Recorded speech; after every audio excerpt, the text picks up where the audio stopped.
What is lowbrow art? Okay, lowbrow art is like, it's all power emblems.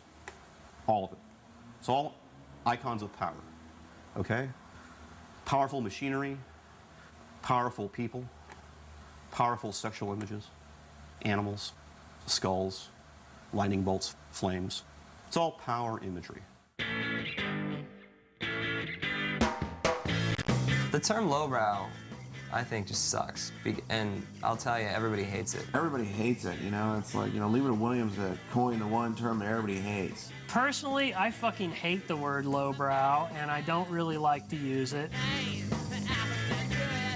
No one really likes it, but I guess that's what it's being called.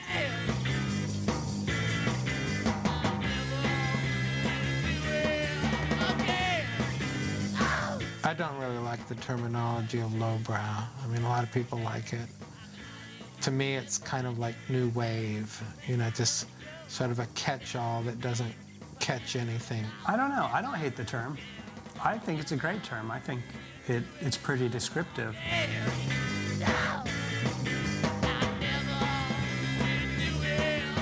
I think it's really destructive to the art industry because, or the art movement in Los Angeles, we've seen a change.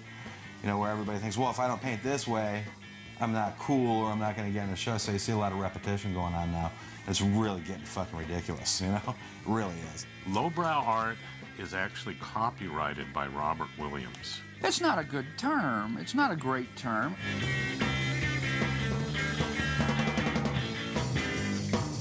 I think it has a lot to do with people making art that you do have an emotional response to, not just an intellectual response. That's why it's been so difficult to kind of label this movement, because you can't call everybody lowbrow and you can't label everybody pop surrealist, and you can't, you know, it's difficult.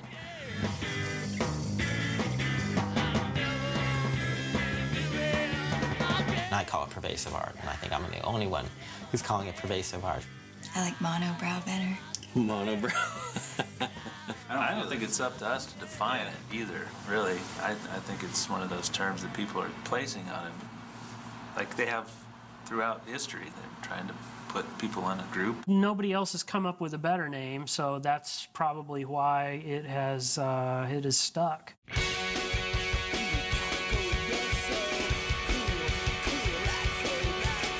The whole movement, if you can call it that, seems to be exploding.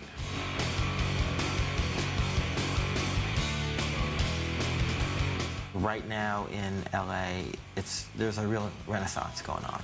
To me, it's an exciting time. It's feeding off of itself, and you know, all the artists are friends with each other, which is something I really haven't really seen that much of.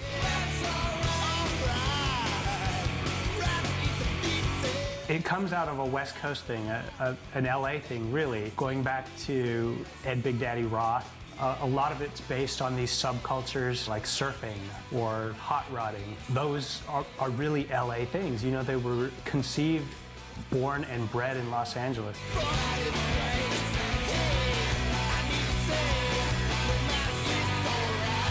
And then, of course, you had skateboarding and graffiti. Day of the Dead in Mexico. Mad Magazine and Zap Comics. Rock and roll records. B movies, surf culture, tattoo, carnival.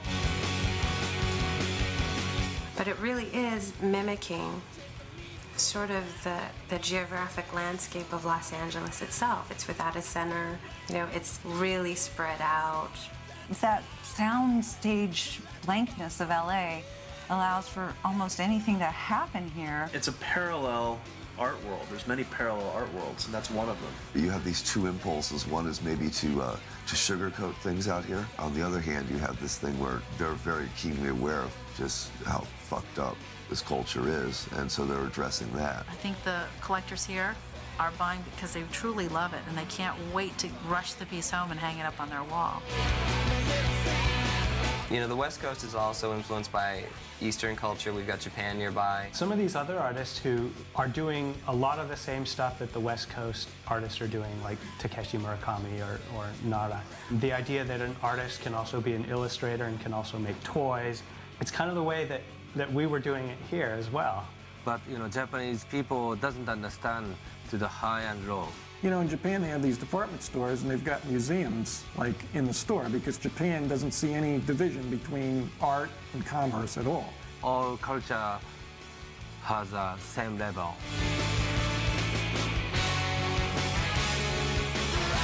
I mean, Michelangelo was a commercial artist, you know? The Sistine Chapel was a commission, you know? I mean, it wasn't, he didn't sneak in the middle of the night and do that.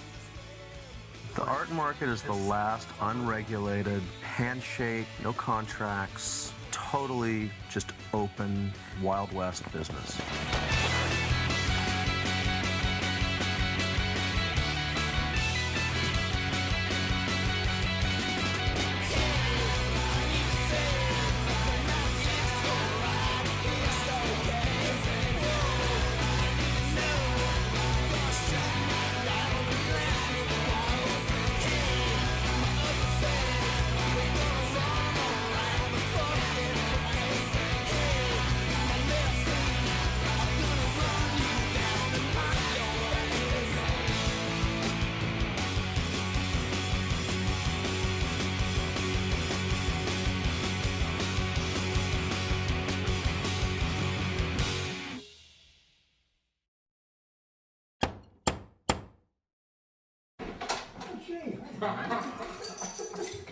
Hello. How you doing? Hi. So, yikes.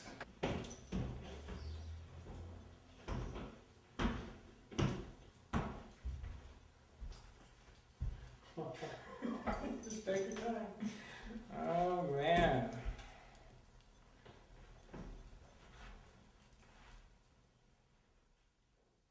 I used to see him at the flea markets in Southern California. You know, I always used to look to see what did he buy today? What is, you know, what's that guy buying?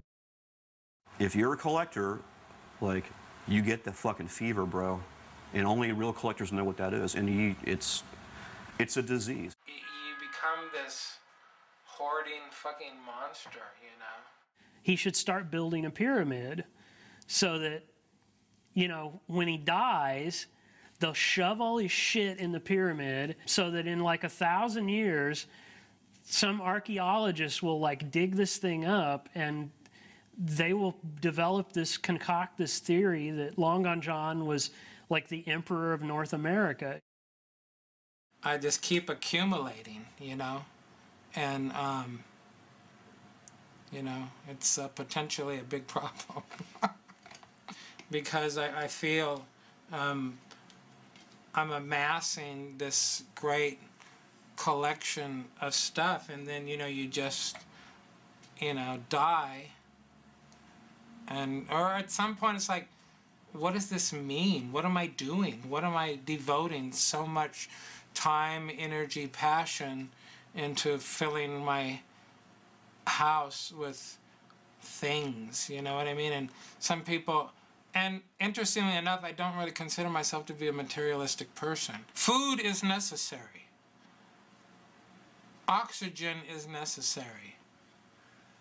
You know, art is frivolous. It's a beautiful, wonderful, frivolous thing, but it's an extra thing.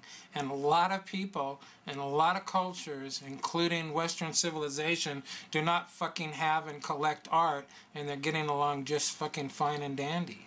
So, is it necessary? No.